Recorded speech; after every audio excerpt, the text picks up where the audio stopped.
Ça faisait longtemps qu'on n'avait pas parlé de film. Ben, ça tombe bien, je vous ai préparé toute une série de vidéos sur des films, des séries. Là, en l'occurrence, c'est un film. Et quel film? Je suis toujours en train de réfléchir dessus. Alors, c'est pas le principe, hein. Mais c'est pas le principe, hein. Un film, tu peux le regarder aussi pour passer un bon moment, mais là, vous reconnaissez le type? Il s'appelle Ricky Gervais. Ouais, je sais, il est ridicule, son nom et son prénom aussi, hein. Ricky, ça fait petit chien bâtard de village. Si, si, Ricky. C'est moi dans mon village, le chien qui faisait peur à tout le monde, c'était une sorte de bâtard, tu sais, avec une tête de méchant. Il s'appelait Rick. Et Gervais, alors ça se dit Gervais en anglais, c'est un anglais. C'est un bon humoriste. C'est un bon humoriste. Et c'est là où on voit la différence entre nos humoristes qui pompent ces gens, hein. Vous connaissez l'histoire de Copy Comics, hein, où on s'aperçoit que beaucoup de pseudo-comiques français mis en avant sur la scène télévisuelle, aux dépens des autres comiques, hein, il y en a plein des comiques français, donc ont pendant des années pompé intégralement les sketchs de Seinfeld, de pas mal d'humoristes canadiens, pas mal d'humoristes anglais, Chris Rock, Bill Burr. Et tu as Ricky Gervais, alors lui je sais pas si on l'a copié, mais en tout cas il est très marrant, il a un humour cynique. Et il faut être honnête, hein, les humoristes qui sont américains, parce qu'il est quasiment américain, il est anglais, mais si tu veux, il est toujours aux USA, c'est son lieu de travail, son bureau. Ces humoristes-là, ils sont quand même deux crans au-dessus, hein. En matière de stand-up, ils sont deux crans au-dessus des vanneurs de cours de récré que nous avons, quoi. Je sais pas, quand tu vois Thomas Sisley et puis tu vois celui qui l'a pompé, hein, bon, voilà, tu vois vite que l'un est bidon, même sur la scène, même sur la prestance, parce qu'en fait, ils ont repris leur vanne sans rien changer. Sans rien changer, c'est pitoyable. Donc c'est un très très bon humoriste. Je suis allé voir l'un de ses spectacles sur Netflix. Vous pouvez trouver ses spectacles sur YouTube. Il vient de faire la cérémonie des Oscars où il se fout de leur gueule de manière intelligente et fine en leur demandant qui ils sont pour pratiquer le politiquement correct. Enfin bon, voilà. Donc ce type-là est tout sauf un con. Ce type-là est brillant et il est fin, il a un humour fin. C'est ce que je veux te dire, c'est que ce type a un humour fin, un humour cynique. Et il nous a fait ça.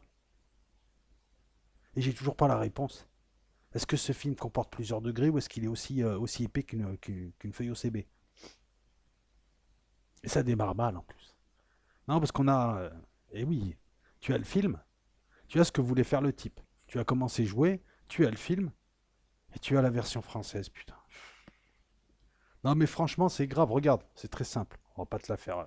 Et après, je te parle du film, qui s'appelle L'invention du mensonge, et qui est un gâchis. Mais comment tu peux traduire The Invention of Lying, l'invention du mensonge, en mythomane? Le gars n'a manifestement, celui qui traduit n'a pas dû voir le film ou n'a manifestement rien compris, ou alors peut-être qu'il est né dépourvu de cerveau. Ça doit être ça. Mythomane. Bon, déjà, mythomane, ça s'écrit pas comme ça, mais on va dire qu'il a voulu faire un jeu de mots, un anglicisme. Un homme mytho, ça veut rien dire. Mytho, mythologie. Un mythomane, c'est un menteur compulsif. C'est une maladie. Je sais pas comment, un syndrome, je sais pas comment on pourrait appeler ça. Là, on te parle de l'invention du mensonge. Le mensonge qui apparaît sur ce plan un jour, un beau matin. Et lui, il a traduit ça en mythomane. Regarde, on te parle d'un concept qui apparaît et qui va bouleverser une société. Qui aurait dû bouleverser une société dans le film. Parce que l'idée est excellente. Jusque-là, nous sommes dans une société un peu niaise, qui est censée, alors je sais pas, hein, maintenant moi j'ai des doutes, mais qui est censée être notre société telle qu'elle est vue. Et cette société niaise, où tout le monde, personne n'est capable de mentir, parce qu'on ne connaît pas le mensonge, c'est un concept qu'on ne connaît pas. Et où tout le monde dit les choses franco de port. Donc, le mensonge apparaît là-dedans. J'ai même pas besoin de te faire un dessin pour dire que tu peux faire 10 milliards de films super bien, super marrants, super fins, super ce que tu veux, super comique, non, c'est copie comique, pardon. Mais tu fais tout sauf mythomane. Parce que de l'invention du mensonge, on parle d'un concept qui apparaît, là on passe à un type qui ment dans une société, dans la société, qui est tout content de mentir. On te transforme ce qui pourrait être un essai philosophique, même marrant, hein. Les contes sont très, les contes ont une profondeur philosophique et psychanalytique que je n'ai plus à te montrer, à te démontrer. Non, là, c'est mythomane, avec appauvrissement de la langue. Rien que ça, déjà, tu comprends que voilà, c'est mal parti. Néanmoins, je l'ai vu quand même, le film, hein. C'est un film DVD, hein. Oui, si, c'est un film DVD, comme on dit. C'est un film DVD. En France, il n'est pas sorti dans les salles. Si tu veux, c'est un film à 18 millions quand même, hein, pour quelques scènes en extérieur et plein de scènes en intérieur, dans des studios, hein, parce que ça ressemble à un studio, leur ville. Euh, 18 millions, et il a réussi à récupérer sa mise, mais bon, c'est pas le grand film, hein. C'est un film qui est sorti donc en DVD en France, dans les salles de cinéma aux USA, on en a très peu parlé. C'est un film comédie, comment te dire ça? C'est une comédie. Écoute, c'est très simple. Je vais te mettre des images. Ça a la gueule de Truman Show. Ça a la gueule d'Amélie Poulain. Là, tu as quelques images. Tu vois les couleurs comme ça, c'est dans une ville, c'est chatoyant, il y a des couleurs. On a presque l'impression d'avoir un conte. Donc, idée excellente, l'apparition du mensonge. Dans la forme, comme c'est filmé, comme c'est joué. À la Amélie Poulain, tu vois, le même genre de couleurs, le même genre voilà. C'est la vraie vie, mais c'est pas la vraie vie. Tu te dis, c'est une idée excellente. Et tu tombes sur un scénario qui est premier degré, qui n'a pas de profondeur, limite niée. On s'attend à voir un conte à la Truman Show avec derrière bah, tout un arrière-plan dans lequel tu vas pouvoir réfléchir et te dire ah, il est puissant Truman Show, ça veut dire que notre vie c'est ni plus ni moins qu'une simulation ou un tournage, etc. Ça explique tout ça. Enfin, Truman Show, quand t'en ressors, tu deviens prof de philo, tu fais de la métaphysique toute ta vie après. Voire même si tu te réincarnes la vie d'après. Là, non. On a une comédie sentimentale.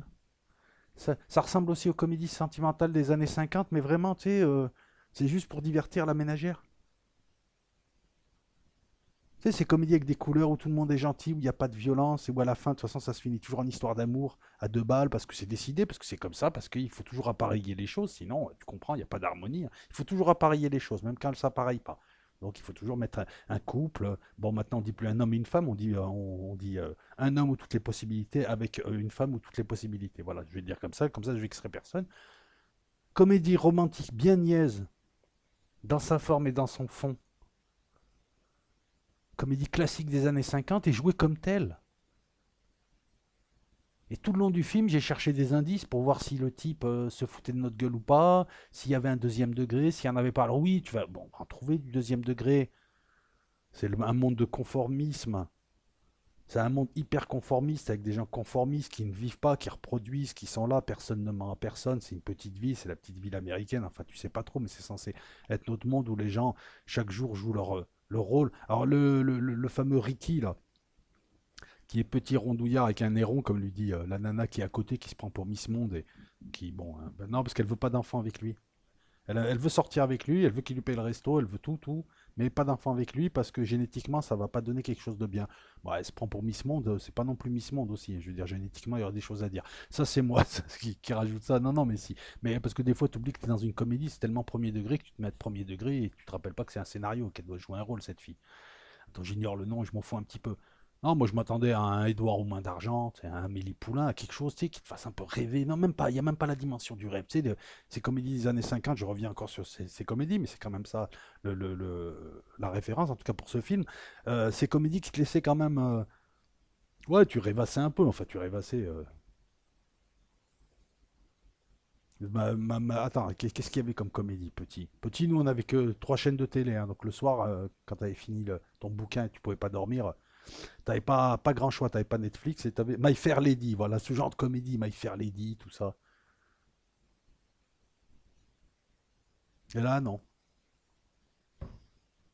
Alors, comme c'est un monde où il n'y a pas de mensonge, il n'y a pas de cinéma, parce que le cinéma, c'est censé être le mensonge. Bon, j'ai pas cherché, mais je pense qu'il y a plein d'autres trucs qui n'auraient pas dû apparaître aussi, qui sont liés au mensonge, ne serait-ce que la banque. Oui, la banque, oui. Qui, hop là, alors là, c'est qu'un gagne de l'argent avec son pote. Vous allez voir le rapport avec le lien au départ. Lui, il est écrivain. Alors les écrivains dans ce monde passent à la télé et puis chacun a un siècle ou une partie de l'histoire qu'il raconte aux gens. Alors lui c'est simple, il est petit, gros, il se laisse faire, il est détesté par notamment Voilà, imaginez un petit peu tout ça. Par lui, qui est son rival, et qui veut se faire elle. Ah, non, mais j'y mets autant d'entrain que le film en a donné, quoi. Donc il est détesté par sa secrétaire, par ce type qui veut donc et qui drague la nana que lui voudrait draguer, mais elle veut pas de lui, même si elle le trouve bon camarade. Hein, ça nous est tous arrivé, ça. Hein. Si à vous. Hein. Là, elle est là, hein, c'est pas non plus Miss Monde. Hein. Elle fait plus secrétaire prise unique qu'autre chose. Enfin bon, ça c'est mon avis. Non, mais ouais, pour te la faire simple, il a une vie de merde, il va se faire virer, ils se foutent tous de sa gueule, ils le prennent tous pour un gros loser, un gros minable. Cet abruti lui-même se prend pour un gros loser ou un gros minable. Je vais faire une petite digression. Vous n'êtes des gros losers et des gros minables qu'en fonction de vos actes. C'est pas parce que t'as pas de thunes, ou c'est pas parce que t'as pas réussi ça, ou c'est pas parce que t'es été. Ah, je me suis pas marié à 40 ans, j'ai pas des enfants, pourquoi t'as un robot, t'as un cahier des charges. C'est toutes les conneries que t'impose la société, c'est pas parce que tu veux pas les faire, ou t'as pas envie de les faire, ou tu ne peux pas les faire, que t'es un minable. C'est pas ça être minable. Être minable, c'est en fonction. C'est être en contradiction avec ce que tu penses être toi. Tu te fais par tes actes, par tes mots, par tes non-actes aussi. C'est très important de comprendre ça. Non, parce que tu as des gens qui se suicident parce qu'ils n'ont pas réussi cet objectif ou machin, où ils sont jugés en fonction de ce que la société apporte et ils n'ont pas forcément envie de cette société, tu vois. Je veux dire, on est nombreux à vivre en ermite parce qu'on préfère. Franchement, on vit beaucoup mieux que dans cette société de merde qui te propose rien. Ça, c'est une critique de la société. Et en plus, tu es en adéquation avec lui, il se lose, il s'auto-lose, le mec. Oui, c'est vrai, il est là, il baisse la tête. Et il se considère lui-même minable parce qu'il va se faire virer, parce qu'il est écrivain, historien. Il te parle du XIIIe siècle, tout le monde s'en fout, parce que sa secrétaire le méprise et lui dit ouvertement, elle ne peut pas mentir, parce que le type veut lui piquer la seule belle du coin, apparemment, hein, je dis belle en rigolant, qu'il voulait. Il n'a aucune ambition, il est rien, comme beaucoup de gens. Il baisse la tête, il courbe les chines.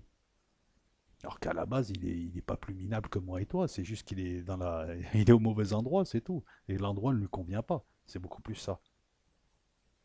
Et d'un coup, pim pam poum, d'un coup, il ment. Il se fait virer, il se fait huer, il arrive chez son logeur lui dit t'as pas les 800 $, je te gicle. Donc il va se retrouver sans logement. Il est désemparé. Et c'est à ce moment-là,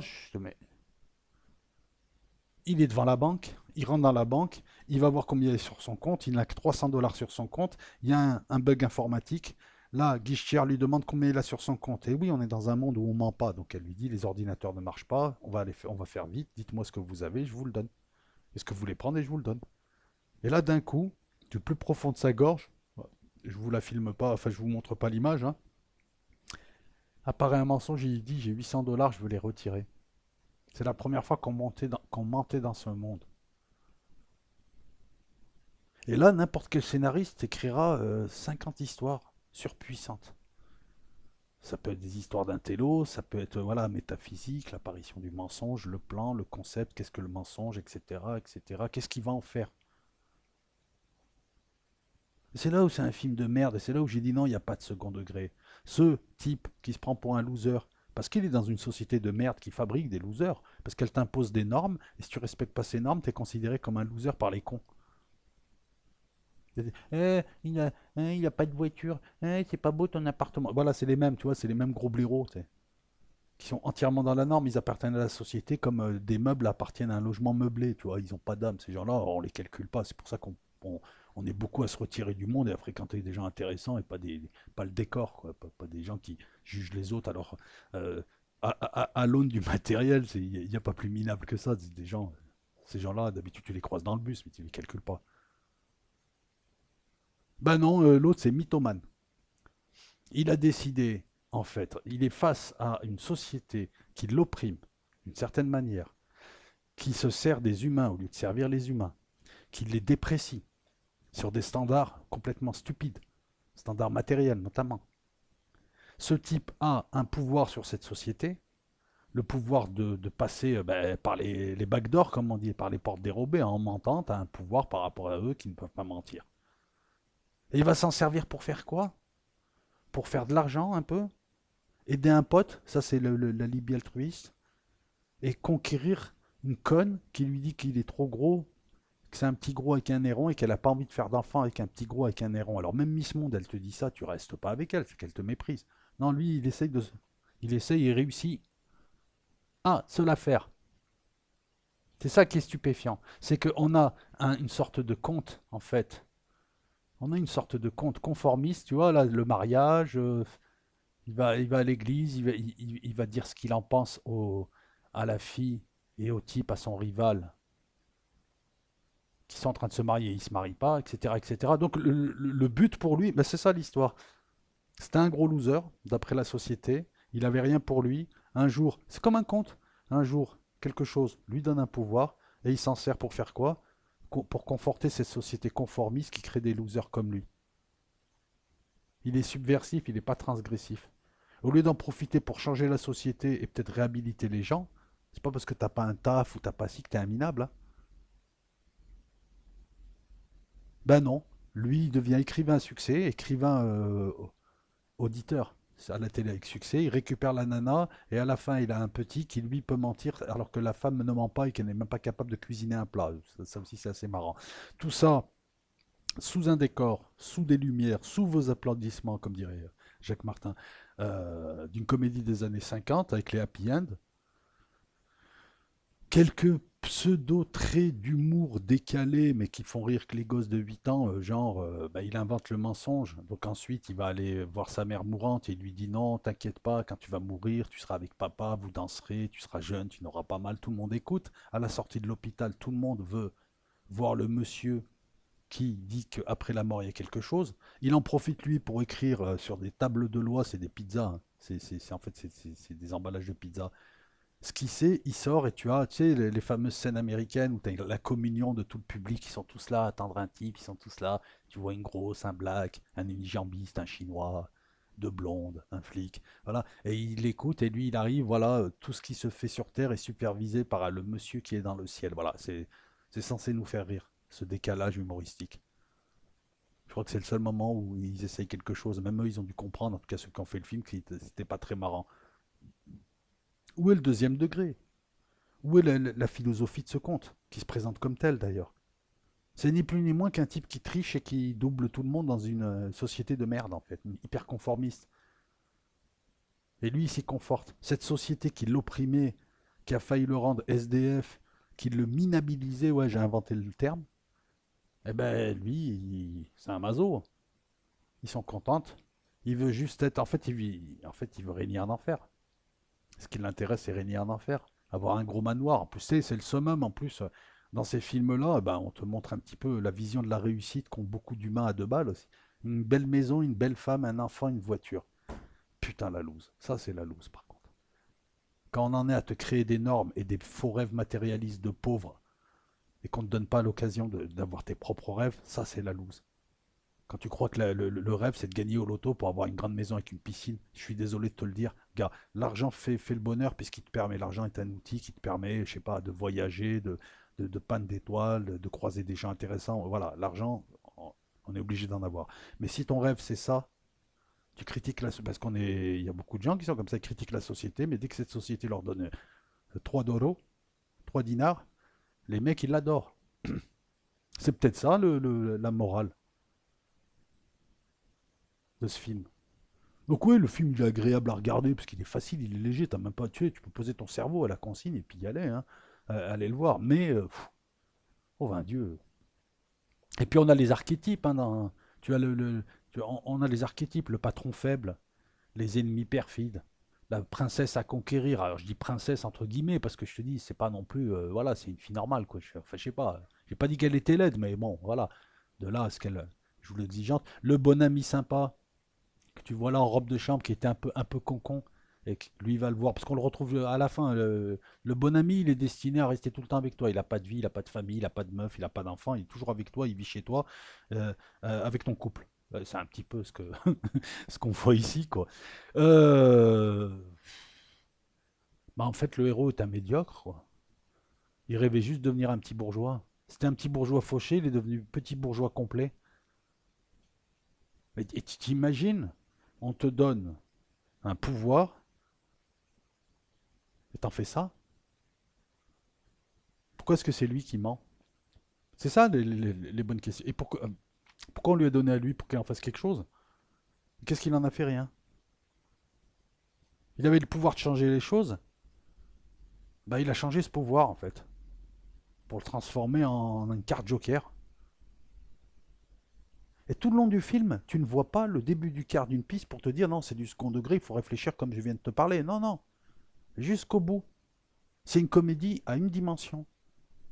Il n'y a pas d'arrière-plan, il n'y a pas de présupposé, il n'y a pas d'insinuation. C'est sidérant, quoi. Avec, voilà, avec... Si, si, voilà. Donc il a donné de l'argent à un de ses potes et il a ramené de l'espoir. Voilà, il a ramené de l'espoir en disant aux gens, peut-être que là, il y a un second degré d'ailleurs, hein. Il leur dit, il y a quelqu'un qui s'occupe de tout dans le ciel, quand vous mourrez, vous aurez tous un bungalow. En plus, voilà, il leur vend de l'espoir, mais cet espoir, c'est toujours de l'espoir matérialiste. Il leur promet des glaces, des bungalows, de danser, d'être jeune. Mais si tu veux, peu de choses de l'esprit, en fait. Donc quel espoir? Même en agissant, en voulant agir, en voulant utiliser son pouvoir à escient, à bon escient, il l'a transformé en pouvoir matérialiste, le pouvoir d'avoir des bungalows là-haut, parce que l'homme qui vit dans le ciel te donnera un bungalow et tu retrouveras ceux que tu voulais voir et que tu ne pouvais voir dans la vie. Tu les retrouves dans la mort et tu vis éternellement en dansant et en bouffant des glaces. Putain, mais si c'est ça, je préfère le néant, hein, parce que t'imagines l'éternité à danser dans des bungalows en bouffant des glaces et en vivant dans une société aussi conformiste. Où est l'homme là-dedans? Alors, pas dans le man du titre, parce que mythomane, mais putain, le mec qui a vu ça, il a pas compris, il a rien compris au film, quoi. Ah, c'est un mythomane, on va. Mais même, en admettant que ce soit un film qui voulait s'axer sur l'homme plutôt que le concept, admettons. Il aurait plus, je sais pas, il aurait plus interagi, le film aurait été un peu plus lent, il aurait été beaucoup plus mytho. Et on aurait vu que ça, mais pour aller où? Voilà, il ment pour obtenir des avantages matériels sur les gens. Avantages matériels ou avantages physiques. Et ensuite, décevant comme film. Décevant alors que l'acteur est un très bon humoriste qui a fait d'autres films, hein. Ce conformisme, c'est terrible. Qu'est-ce que tu veux que je te rajoute d'autre? C'est même pas, il n'est même pas dans son rêve en fait. Il n'a même plus de rêve lui-même. Parce qu'on lui donne un pouvoir et il en fait quoi? Il en fait rien.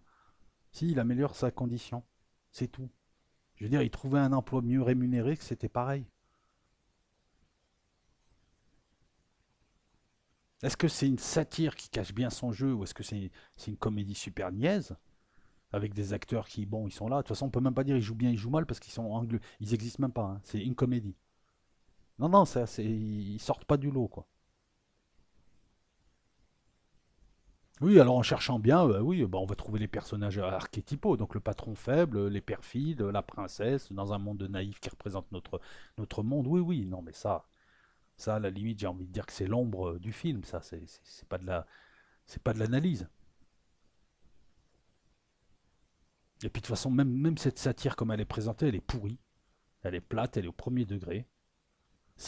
Non, je sais pas. Voilà, je m'attendais à un Truman Show et j'ai eu un, pas Hélène et les garçons, mais dans ce style-là, quoi. En mieux joué quand même. Et le film, il a été écrit par lui, Ricky Gervais. Ricky Gervais, c'est quoi ce nom? Ricky Gervais, 14 ans, 12 ans, culotte courte. Il bouffe du Gervais. Non, je rigole. Enfin, non, je rigole même pas d'ailleurs.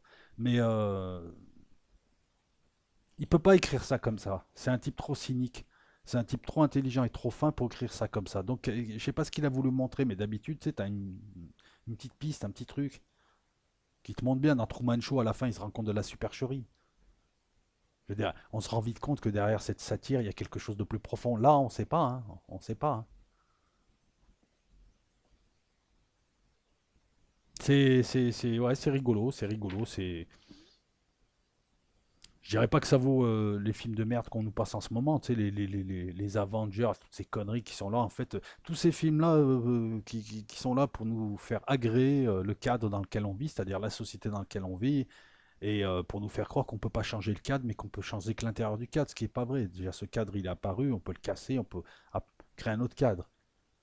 Ça, c'est vicieux, parce que dans ta tête, on te met dans l'idée que la société telle qu'on te la présente, on peut pas l'enlever. Et oui, mais tu fais comment sinon? Bah, on fait comme on a fait avant. Toutes les sociétés n'étaient pas basées sur le matérialisme. Et 99% de moutons qui se prennent pour des rebelles en plus, alors que c'est eux le système. Hein, il suffit de voir les bonobos qu'on a sur YouTube, par exemple, hein, qui peuvent pas décoller de la matière, qui n'ont pas d'ailleurs, hein, ceci dit. Voilà, bah écoute, désolé, c'est pas une fable philosophique, mais va jeter un œil sur ce film, tu dois le trouver aisément, tu vas le trouver aisément. Moi, je l'ai vu sur Netflix, mais tu peux le trouver, bon, tu peux le trouver en DVD déjà, mais honnêtement, il vaut pas le coup la location. Je pense que sur YouTube, on peut le trouver. Va voir plutôt les spectacles, à la limite, si tu devais choisir, va voir plutôt les spectacles, les one-man shows, les stand-up que fait l'auteur, là, l'acteur et le scénariste, puisque c'est le même. Et là, franchement, tu t'y retrouveras. Voilà, mythomane, n'importe quoi. L'invention du mensonge.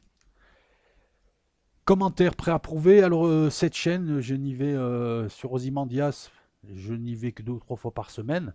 Donc, si tu vois que ton commentaire il passe pas, t'inquiète pas, c'est que je suis pas passé. C'est que je suis pas passé le valider. Mais je les valide. Dis-moi ce que tu en as pensé. Puis, à venir, House of Cards. Eh ouais, il a fallu que je me tape les 5 saisons quand même. Viking, on va en parler un petit peu. Bah oui, oui. Non, mais moi j'aime bien Mélenchon et son public de routard, donc les voir dans le Grand Nord, là. On parlera de la série Viking. Et je rappelle aussi, hein, parce que oui, oui, nous aussi on est dans une société pas au premier degré, et puis t'en as, ils comprennent pas, que c'est des analyses de films, c'est mon analyse, elle est personnelle. Il y a des films que tu peux adorer et que moi je n'aime pas. Non, parce qu'on est quand même à une époque où les gens sont un peu cons, premier degré, et tout est objet d'affrontement pour eux. C'est pas parce qu'on n'a pas aimé un film que toi t'as aimé que hein, tu as ton avis, tu as ta manière de voir les choses, j'ai ma manière de voir les choses. Je te présente ce que moi je pense être mon avis sur un film, une série. J'essaie de te l'enrober avec un peu d'humour, un peu de choses pertinentes. Mais ça vaut pas parole d'évangile. Peut-être que d'autres vont, hein, peut-être qu'un type va me dire, ouais, mais attends, tu t'es planté, ce film est une satire parce qu'il y a ça et ça, tu ne l'as pas vu et ça aussi. Ou alors quelqu'un peut me dire, j'adore la série Viking. Et oui, le truc, c'est que voilà, je te donne mon avis, t'en fais ce que tu veux après. Et un avis, c'est subjectif, c'est lié à la personne. Voilà, c'est lié au sujet. On n'est pas, c'est pas des mathématiques là, et tu peux avoir un avis différent. Voilà. La bise à toutes et à tous, et je vous dis à très vite parce que là là j'ai préparé plein de vidéos pour vous et je vais en tourner plein et notamment prochaine sera House of Cards. Allez, à de suite.